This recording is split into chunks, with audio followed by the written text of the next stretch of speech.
Hello, everyone. We have another young Indian with us today, part of the Voice of the Young series. Today we have Inayat Kapoor. Let's listen to her. Over to you, Inayat. Right. Namaste, everyone. Namaste, sir. I am Inayat Kapoor, as sir very rightly said. And just to begin, just to give a brief about myself, I recently graduated from LSR this year itself. I completed my degree in political science honors, and I'm from Panchkula, Haryana. And currently, I'm at my home right now because it's vacation time and just completed my degree, so quite relaxed.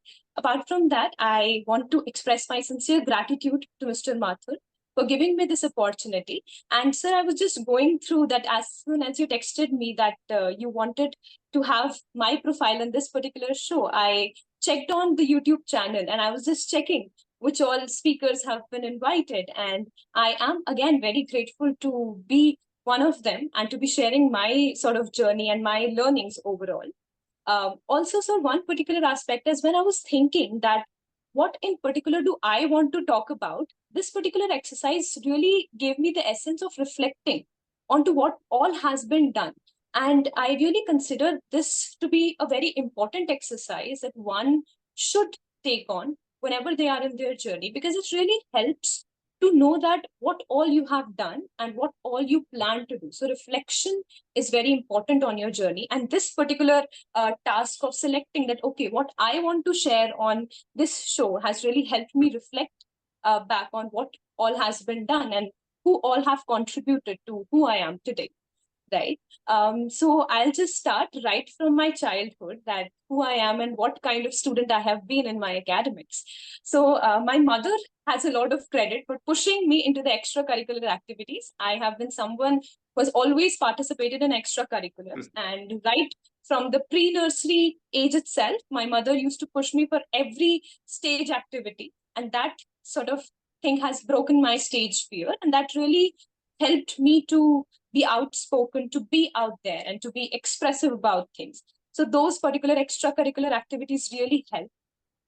Then moving on, in my schooling journey, I was quite active in student politics, being the head girl of the school, was a good student overall. And that particularly really helped me the schooling years as well to shape the idea about things. And by the end of the video, I'll also talk about one of the projects that I'm working on with school students and how that reflects back on the journey and how that reshapes student leadership as well. Then, particularly for my 11th and 12th, I took on humanities subject. I was a good student overall, and right in class 10th, when you are able to score 90% plus or somewhere around 95% plus, you're forced to take up the sciences stream. However, there was a bit of a pressure from my teachers' end, but I'm grateful to my parents who never pressurized me that ways to go ahead with the conventional methods and the existing streams that are there.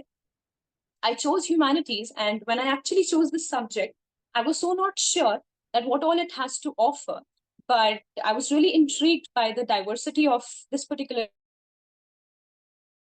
Entered into 11th and 12th as well. I did my 11th and 12th from Bhavan Vidyalaya, Panchkula.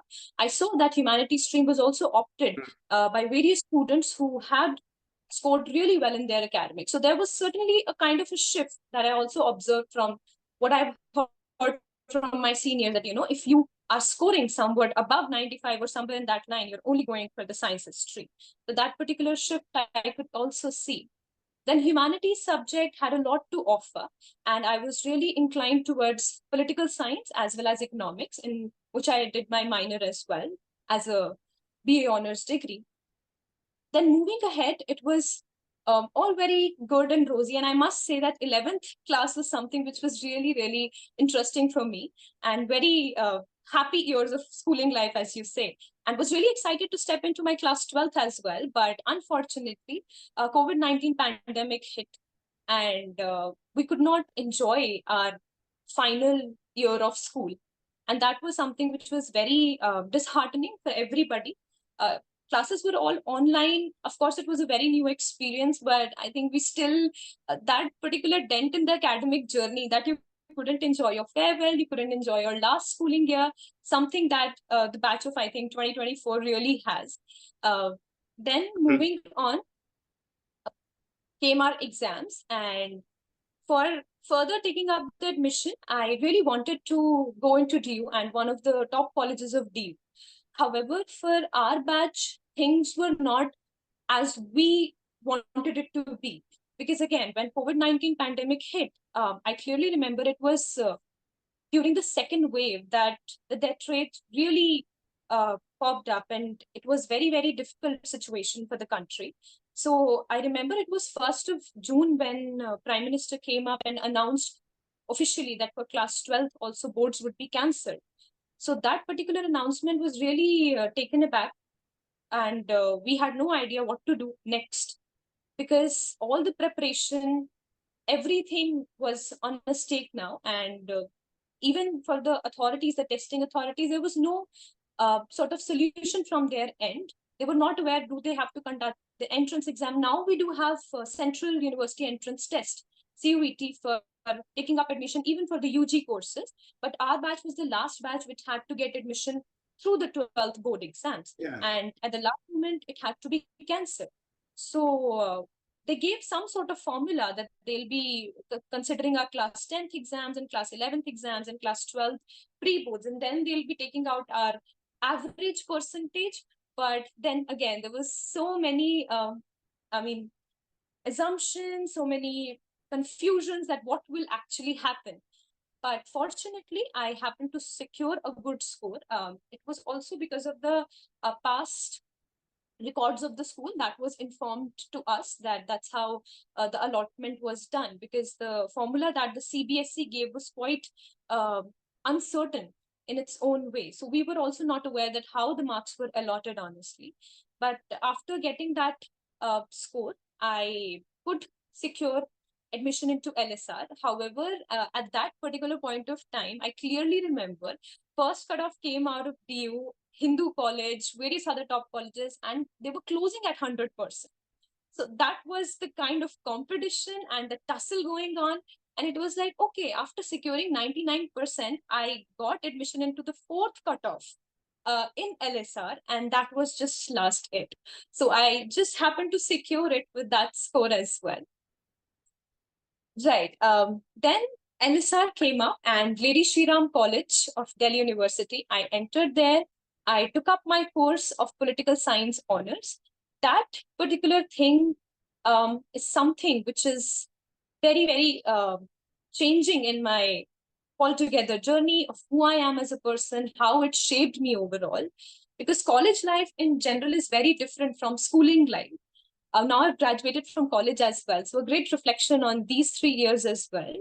So it all started online. It was back in 2021, November somewhere, when the classes started. It all started online. The first semester went online. And I clearly remember telling my dad that, Papa, 3 साल तो यही हो जाएंगे desk पे बैठे बैठे, because कोई ऐसा लगता नहीं है कि graduation में और offline experience लेने को भी मिलेगा, which was again saddening, because LSR or any able to live that with your friends, and offline experience in itself is very different from what an online class can give you, right? Because college life is much more than just the academic lectures. So that was again a very disheartening thing. But right after protests took place for DU, and DU reopened, and that too in a very uncertain manner, DU reopened, and it was very quick that the changes had to happen, shifting had to happen. So a 17-year-old who was very much packed and poured into her environment had to step out now. And just because last 1.5 years, we have been so much inside and indoors because of the pandemic, and suddenly shifting even the city was again quite challenging. Then I went hunting for the PG. I remember right after the notification came up that it will be open for first years as well, or the current joinees as well. I remember rushing to Delhi with my mama and papa and searching for PGs.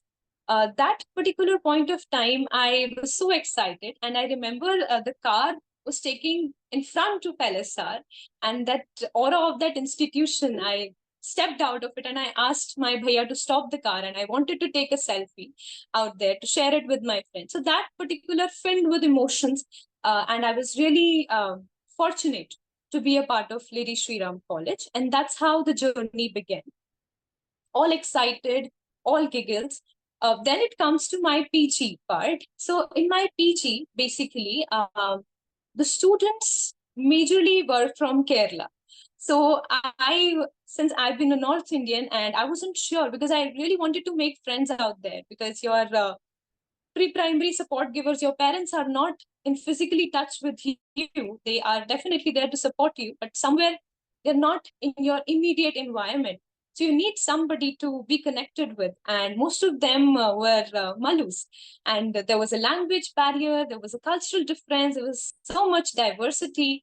And initially, I was very uncertain, right from my roommates to everybody, that how I'll be able to gel up with them. But then I am really grateful, and all those connections are my lifelong connections. All the warmth and love that I received from all those people.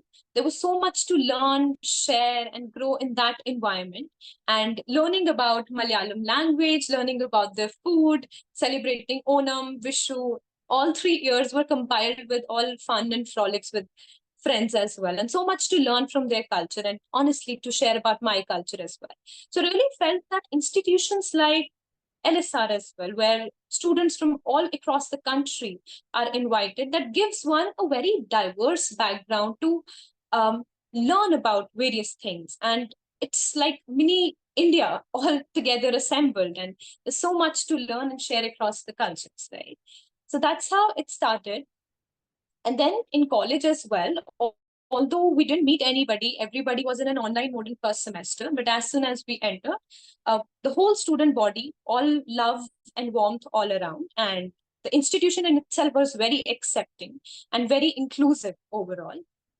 Then one particular task came up in the college, and I stood for college elections, student union elections, and happened to secure the position of the general secretary of Lady Shri Ram College. It was just the first year of the college, and I was in my second semester. College had just opened up, just a few days in offline mode, and I remember saying it in my PG to my roommates, "Oh, I'll stand for election, khade hote election ke liye, and we'll see to it."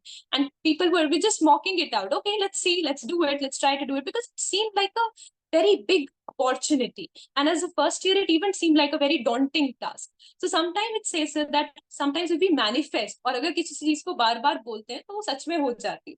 So it really happened just that way, and happened to stood for it. And that particular experience of making up an agenda, talking about what students' needs are, being a representative in its true sense as a part of the union of this prestigious institution, really helped me to analyze that what student representation means.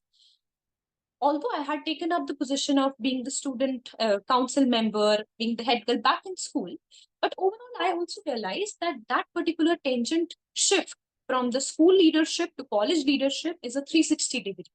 Because, of course, the school opportunities can give you the confidence that, yes, you can stand for it in college as well. However, the kind of work you deal with or the kind of exposure you get is entirely different. Probably in school, you are more in the escorting manner or you play a secondary role.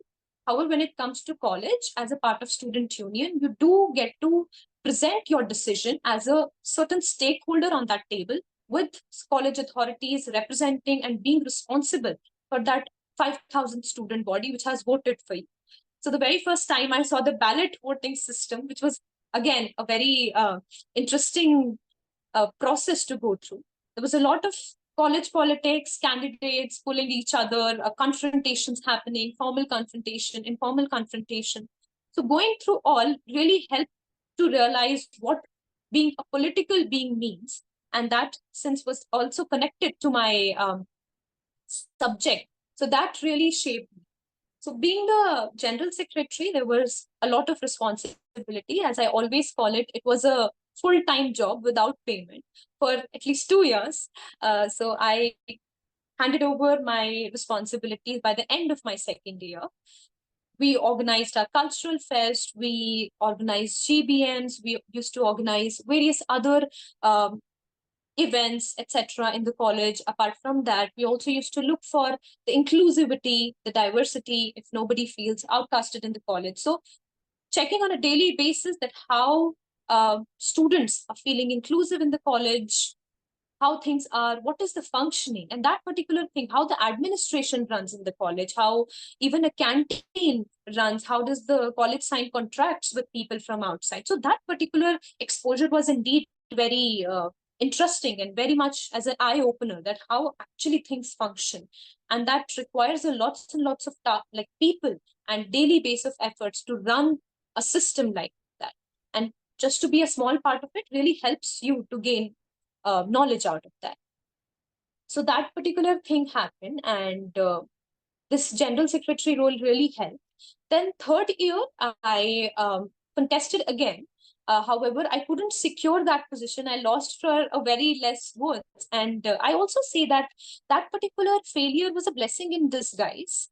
Now, when I realized and look back at it, because that particular as the full-time job really occupies your mind, really occupies your brain to a greater extent as on a representation position, which like helped seriously put me in one of the environment where I used to refuse to go out on a weekend with my friends because I was overburdened all throughout the weekdays, working extra right after my academics, taking the coaching classes. I used to rush for my admin work, GBMs, meetings with principal, etc. So that particular task decreased my daytime and also reduced the fun of the college, which we might call it, or probably exploring other opportunities.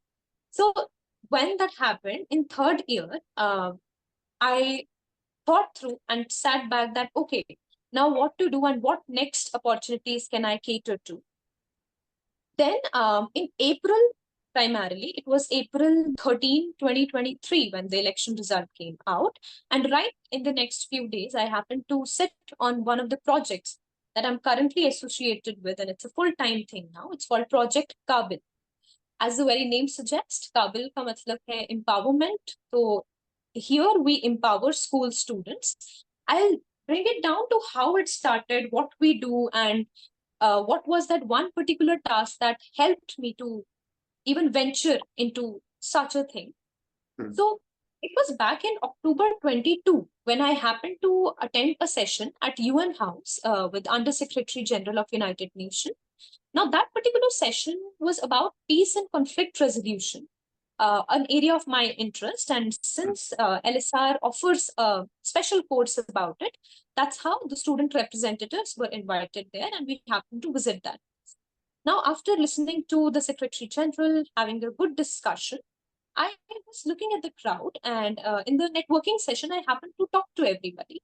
Now, out of that crowd, mostly were, again, college-going students, even elder to us, officials from UN. However, few were school students as well. Now, just 13 years old, 14-year-old, very like 8th class students, 9th class students, I was intrigued how come they are invited into such a gathering and what is the purpose of their invite. So I happened to talk to them. And that's where I came across this word called change makers. They all were the budding change makers. They were working for various projects. They already were advocating about sustainable development goals. They already had set agendas and were talking about global causes, global issues, and they had projects running up. I was really inspired by those students. When I happened to talk to them, how they got into it, it was either that their parents were involved in the NGO or with UN, or else they were enrolled in the UN related program. However, one catch here was that schools were nowhere in the picture. And one of the two students who also came from the rural areas of the country, they said that their schools didn't even support their extracurricular or working towards such a project. And I was really taken aback that why is the basic unit of the education not supporting such a thing? And that's where the loophole was identified. And even under Project Qaabil, we provide change-making mentorship to school students. We have been running from past few months, and we collaborate with schools. We provide change-making mentorship. So I'll just begin at how it started. So this particular spark was there, and I remember it. There wasn't anything of that in my school. I was also reflecting on that. If I wish I would have known something of that sort, that I'm capable of, talking about global causes at the age of 13, 14, 15, at such a tender age, I can go all out there. I would have honestly tried to start something of my own, but there was no exposure, unfortunately. So I talked to my principal ma'am, and we thought that let's plan on to something. We will have these children come up and we'll allow them to talk to the student body, and let's see that how our student community responds to this idea of change making. We happened to organize a session. The session was online, and those students very fairly came up and took the session about what they are working. 8th, 9th, and 10th, 11th, and 12th all were welcomed in that session. The takeaway was that yes, students were inspired. Students were having that spark that, oh, this is something interesting. What is change making? These students sitting out in Delhi doing something great, reaching out to global authorities, working with UN, so on and so forth. However, that spark really died down after some time. So again, there was another reevaluation that how to now sustain this project, that students not only just learn about it, but also get to run a project, and we allow them, mentor them, give them a support system to start something of their own right from their schooling level. So that's where Project Qaabil came up, and we set up a stepwise mentorship model for students overall. And now By I the have way, a team of Inayat, let me ask you, when you say we, who's we? so me and my team. Ah, I started with it, but I recently only have got into my team as well. In January 2024, I am now having around 20 people working in my team, all together, working for mentorship, working for digital presence of Project Qaabil, connecting with students, connecting with advisory board members, connecting for the registration related purpose, so on and so forth. So the whole team, divided into various segments, is certainly committed towards this goal of change making and helps students to start various projects. so where did That's you how it find all these team? started. Where did you find And these team members? Who are they? The team members, are they from LSR or they are from all, right, where are they from? right. So, sir, as soon as the project started in my school, then I was a lone alumna doing something for my school, trying to do make up a project, and I used to post about it on my LinkedIn, about my on my Instagram, and there I was connected with a lot of students. So a lot of my juniors, a lot of my peers started messaging that, hey, you're doing something interesting. Can you tell us more about it? So that's how it all started, and I think social media played a great role, and that's where I see the power of digital media as well, that how it helps to connect and really build lifelong connections as well, and helps to smoothen our work. So that's how it all happened. I posted about it, and since I was getting a lot of requests, and I also wanted to curate a team because we were expanding. Right after I implemented this project in my school from where I did 11th and 12th, I got call from other school as well, that we saw something happening. We saw the newspaper cut out that something like this has happened. Could you please come up and, take up such a session in the school as well? So that's how we started expanding into Panchkula and Chandigarh, the place I am from. And then we also expanded to Delhi. We also have one of the schools in Delhi. And now we're looking forward to expand in Kerala as well, from where two of our team members come from. They want to take it at their place also. So that's how we are expanding gradually over the work of these 4 to 5 last months of expansion and working ahead on the project. So yeah, I connected with my team through this. I put up a post on my LinkedIn for everybody to apply and to be a part of the team. And honestly, I got n number of applications. It was very overwhelming. It was very exciting to see through that, and also to see that how people are associating with such a cause of reinventing student leadership on ground. So now we are connected to these schools, and these students, as you mentioned, that who actually are the teammates. They are the students of my batch as well. Some are my juniors also. Some are my seniors as well. That's all Gen Z led team, sir, I would say. And everybody is of that age group and working towards the same cause. So that's how it all began. And I would just like to elaborate on what sort of projects students work on, how does that pan out. So basically, we give them mentorship to start projects on various sustainable development goals. We do not want it to restrict it anywhere, that we just only want to work towards sustainability or environment or any particular task. Students have the opportunity to pick from any topic, any global topic that they want to work on, and they really feel that that particular thing is missing in their school, be it financial literacy, be it legal literacy, be it menstrual hygiene related awareness, be it about sustainability, where the students work with agriculturalists, draft the compost pit or make the compost pit in their school and even sell the compost pits. Two of the students also came up with a project called Eco Bricks. They started making eco bricks, collecting plastic bottles, filling it with the rag papers and making it at the bricks actually and selling it in the brick in markets. So all these innovative project students are coming up. And what I see is just that there is so much innovation in this country, and the youth of this country is so bright. Overall, I observed through these years of working with them and how much enthusiasm these students have had. They quickly, as soon as they get to know about the project, we try to introduce this to them. They start searching about various innovative things and implementing. So they just need a bit of a hand holding to help them to realize that you are capable of breaking all the shackles and going ahead. And all these projects, when I see my 13-year-old children talking about anti-bullying and taking up such a session for the whole school under this project, I really feel inspired from them. And that is the constant source of motivation that really keeps me going as well, that how much potential these students have overall in terms of talking about certain things. Right. So that is basically about Project Qaabil and what we look forward. I must say that it's a great thing. It's highly admirable, and I will talk to you about it a bit offline. But here, let me just say that wow, it's great. I'm really happy to see the young people doing something on their own. You know, they are not depending on any seniors or any older people, and that's how my feeling has been. That in young Indians today are really very good, and you've just proved it. So thank you. Let's go ahead. Yes.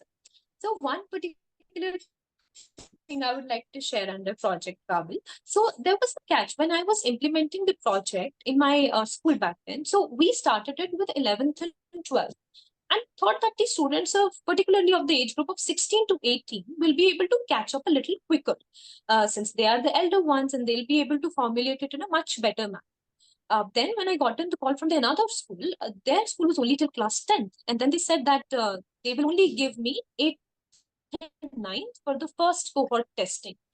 So that was certainly thing that, okay, how can I talk to these 13 and 14 years old? They are still a younger age group. I had a lot of pre-assumption in my mind that will these younger ones be able to think of anything of that sort, or will they be able to even acknowledge that what I'm saying? Will they able to even absorb? And sir, all my assumptions got absolutely shattered because when I went there, taken up the orientation session, oh my God, those students were even so much excited. I clearly remember right after that session, there was at least 5 to 10 students in front of me that, ma'am, we want to talk to you because we have a project idea that we want to implement. And that particular enthusiasm really made me feel this and re-emphasize on this quote that age is just a number as we take it. And having that sort of excitement from even the younger ones was really path-breaking again. So that particular thing helped me that, okay, we can lower it down, not only till 16, we can bring it down to from 13 onward, 13 years onwards. So 13 to 18 is the age group that we cater to. And that's how we go about it. I also am grateful to all the schooling administrations who now look forward to reinvent this leadership and are highly acceptable of such a project idea and allow us to implement it there in the administrative cohort and help us to even run the project through and through. Because a lot of times, for example, I am here, probably I'm in another city the next time, and another city next time. As I was doing my graduation alongside, I was in Delhi majorly, and schools and the projects were running in Panchkula. So we were always coordinating in an online mode. And a lot of people feel that how can you even coordinate on an online mode? These are young kids. How do you, stick them together? And how does that motivation takes place? But I think serious about it. And once we ensure that things happen in online mode and we are able to train the selected change makers on the ground, the school for sure plays a 50% role over here to helping ensure it in an offline mode, giving their students that space to be able to conduct that sessions, take up the sessions in the assembly or whenever it's required as per the school's timetable. So allowing them the space is also very necessary and open up that idea. Now, overall in this journey, as we look forward to collaborate with other schools as well, one of the schools recently only I had a meeting with them, leading school in my area, Panchkula, and I was recommended connecting with their administration and talking to them about the project, as they could be somebody who would be welcoming such an initiative. When I happened to talk to them, sir, no matter, we could understand that, sometimes one is frustrated, sometimes the meeting probably can go haywire. It's absolutely okay to have failures in your journey. But the reason which was given to me for not starting up a project, I also shared it on my LinkedIn and my social media with my network that parents को क्या जवाब देंगे, parents तो उसी से concern होते हैं ना जो रिपोर्ट कार्ड में दिखता है. तो स्टूडेंट्स के रिपोर्ट कार्ड में आपका ये जो भी प्रोजेक्ट आप चला रहे हो वो कैसे दिखेगा, as simple as that. And that particular response was of course very very disheartening.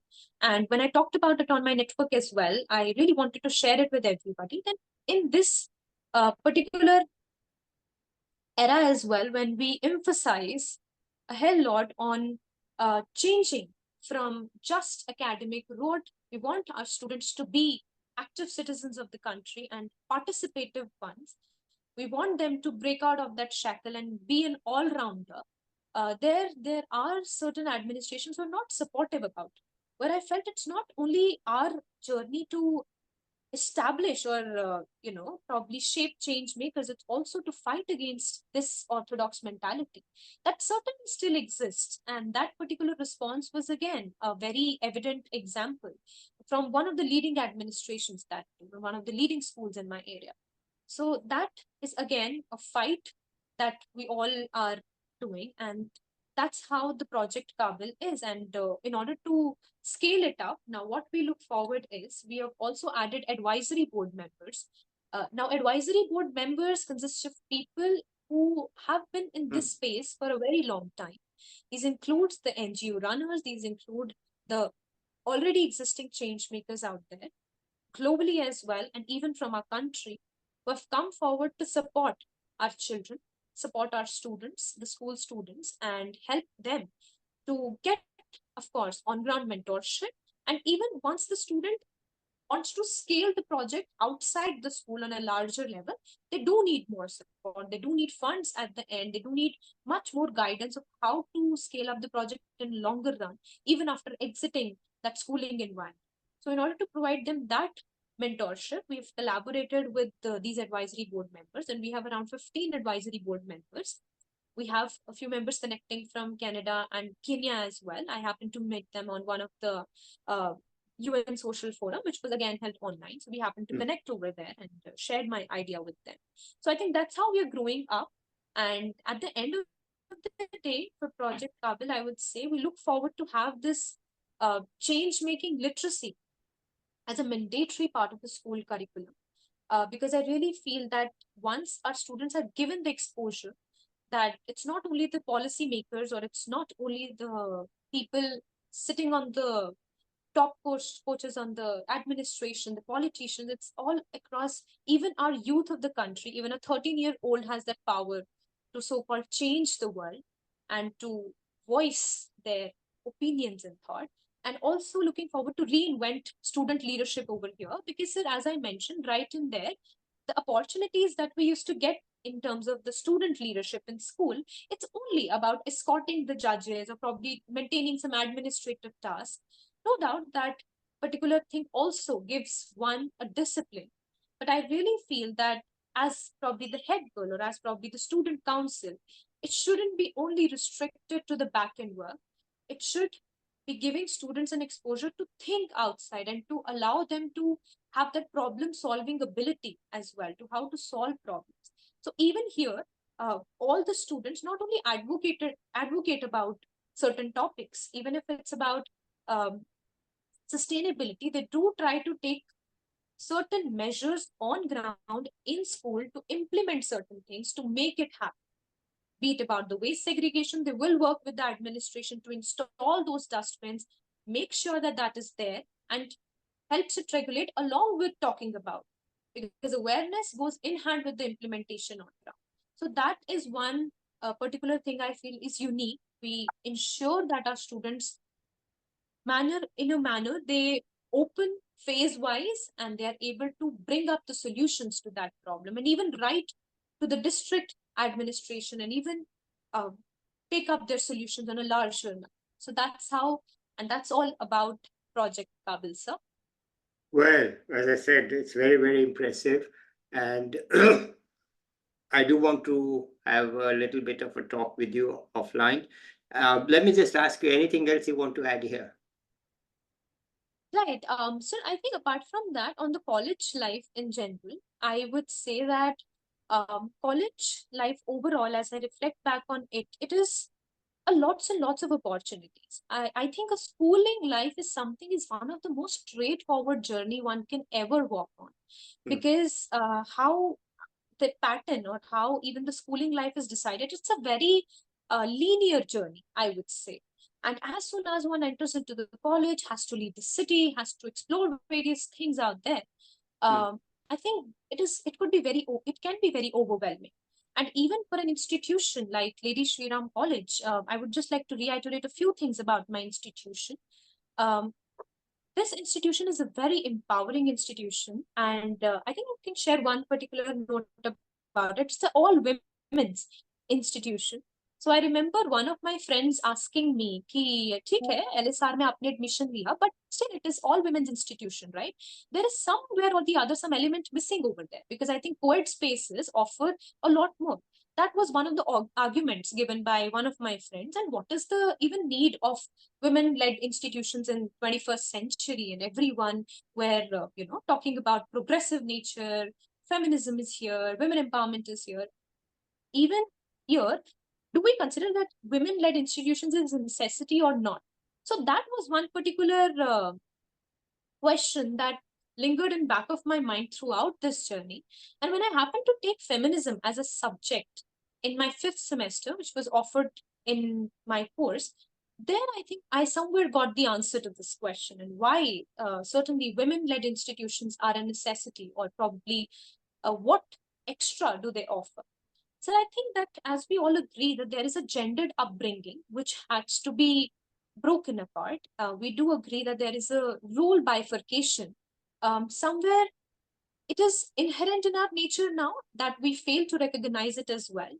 And when you come in a all women's institution and you see that women students taking up the charge to do absolutely everything from one task to the other, that gives, or that in itself is a sense of empowerment. A lot of students who probably were shy to experiment, to try their capabilities out there in probably the co-ed spaces, the students who come from such backgrounds as well, and when they once they are in that space like LSR, they try that out, and then they're able to realize their potential.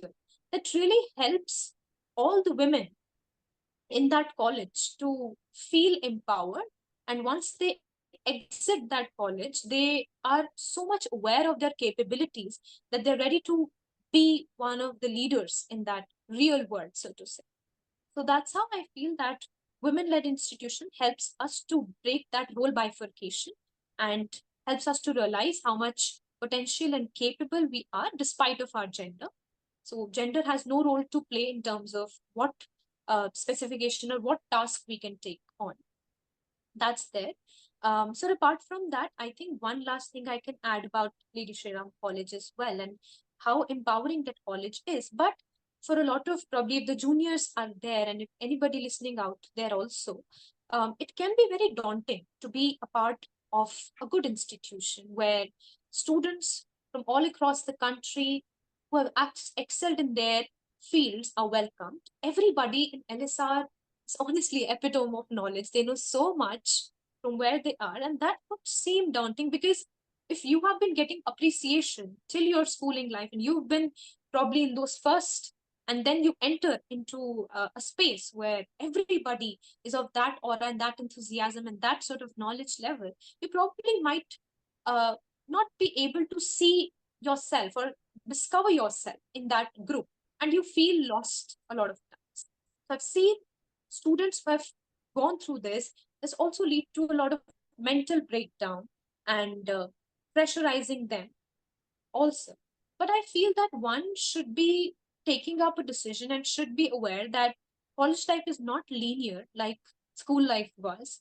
It's a lot more to experiment. And I also recently just posted on my LinkedIn as well that in college life, we make choices and we do not lose out on opportunities, honestly. It's just a choice that you make because you're offered a plethora of societies to get into, plethora of internships to get into, and you decide to go ahead, experiment as well, because this is the time.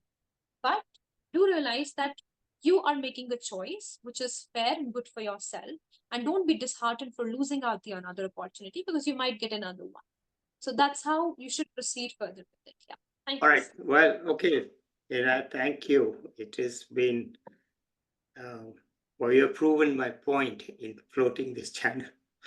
The point was that young Indians are very good, and give them an opportunity and they'll tell you so much that they know and they do. And you've just proved it. Okay. So, and people would say, well, how can you allow somebody to talk for so long?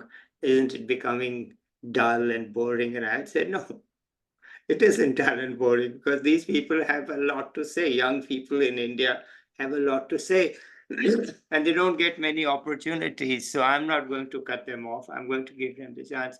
And you've just proved the basis or the basic reason for floating this channel, that you never know what you're going to hear.